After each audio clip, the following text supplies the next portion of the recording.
Ayan, samahan nyo na kami. Papasok na kami sa mall at hahanapin natin ang una nating destination, ang Dinoland.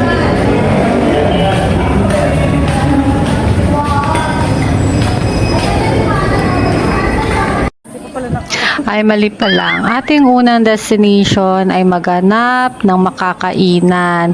So, kasi lunch na ito. Dumating kami dito, tanghali na. Kaya gutom na kami. Maghahanap kami dito ng makakainan, ganyan. Napakadami dito makakainan. May second floor, may first floor, may third floor. Ngayon, hinahanap namin yung KFC kasi parang doon kami nagke-crave. Kakain muna, dali. Punta kay daddy. Dito, dito.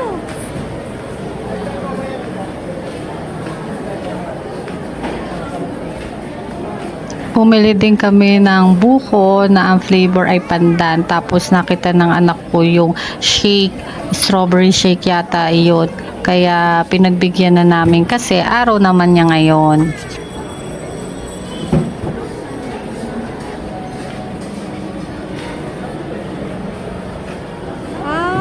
Ito, oy boss, gusto daw niya to. Strawberry craze. Isa nga pong strawberry craze.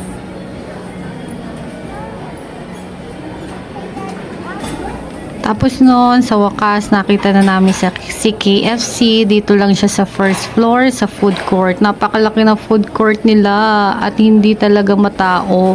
Kung matao man, ay hindi naman sila magsisiksikan dahil sobrang lawak ng food court nila. Yan, kain na tayo! Pagkatapos namin mabusog, sana'y pupunta na kami sa third floor. Kaya lang, tada! May nakita ang anak ko nito. Tanghulo ba ang tawag dito? Ang galing kasi ng anak ko, hindi ko alam ang tawag. And sabi niya, ayun mami, tanghulo. Ayun, napapunta kami dito.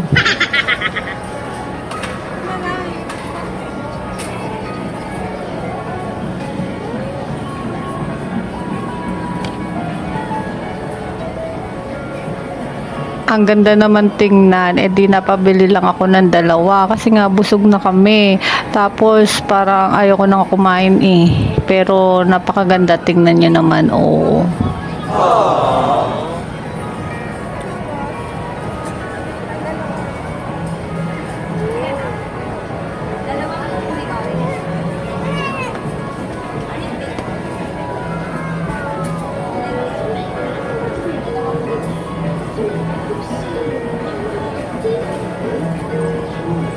So, ang sabi ko, mamaya na namin tikman o kainin after natin maglaro sa Dinoland. Kasi nga, ay hindi nga namin makain at busog na busog kami. Kaya din na lang una ni Mr. sa kotse.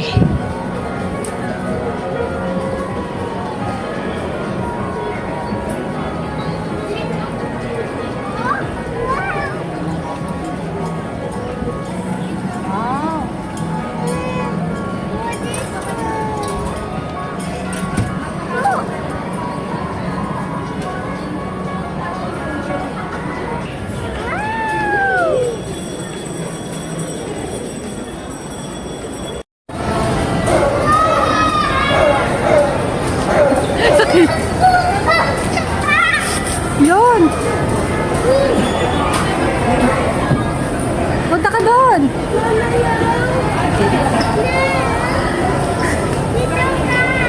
Ayaw mo dyan? Ayaw mo doon! Teka, silipin ko lang. Hindi namin nakalain na magkatabi pala si Kizuna at saka Dinoland. Gustong gusto ng anak ko ang Kizuna. Pero ang talagang pupuntahan namin itong Dinoland. So wala kaming choice kundi puntahan si Kizuna. Bet ko rin naman pumunta sa Kizuna kasi hindi pa nga ako nakakapasok sa loob. Kaya okay lang sa akin at titignan natin loob.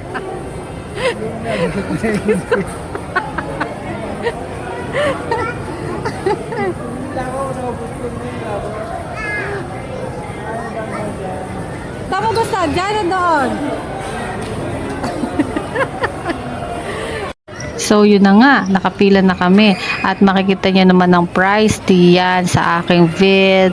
Meron siyang 90 minutes, meron din siyang pang 3 hours. Kasama na naman na ang isang kasama or adult. Yan, pasok na tayo at napakalawak ng kanilang locker. O, di ba? Makikita niyo yan. At napakalinis. Ayan. Tapos yan, 083. Sadya akong binidyohan kasi nga makakalimutan ko kung saan ba yan. Sa dami locker, ayoko isa-isahin. Ayan. So, hindi ko na kailangan pa i-explain kung ano ang mga pwedeng puntahan ng mga bata dito. Basta napakadaming at napakaganda. Ayan. Tapos, kung ikaw naman ay pagod na sa kakahabol sa iyong anak, meron din diyang upuan. Madami mga upuan diyan. At yung mga upuan diyan ay meron ding saksakan ng cellphone. Yan. Kung may mga anak pa kayo na gustong-gusto maglaro sa mga playground, yan, tapusin yung vid na ito. O, makikita nyo doon, pansin ko lang, yung mga isa sa mga upuan na pwedeng upuan ng mga parents at talaga naman, meron pa doon, minahiga pa. O, yan, madami. Yan, to be continue tayo. Yan. Kung may mga anak kayo na gustong maglaro sa mga playground, isa ang kidsuna sa maganda puntahan. Tsaka, hindi naman sa kailangan, kundi tapusin nyo ang feed na ito para makita ninyo yung nasa loob ng kidsuna. So, magkaroon kayo ng idea kung magugustuhan ba ng inyong anak ang pumunta dito. Pero tingin ko magugustuhan niya ito.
Bawal doon, dito lang yan.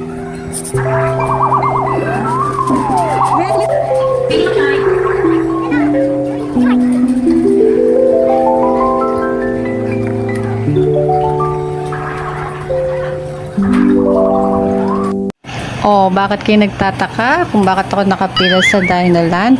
Kasi nga, akala ko mapapagod na ang aking anak sa Kizuna. Yung pala, naalala niya ang Dinoland, palibasa katabing-katabi lamang at kitang-kita. So, pumasok na rin kami dito kasi nga, yun naman talaga ang pupuntahan namin. Ayan, makikita nyo naman dyan yung kung magkano. At kasama na syempre ang adult. Ayan, kuna agad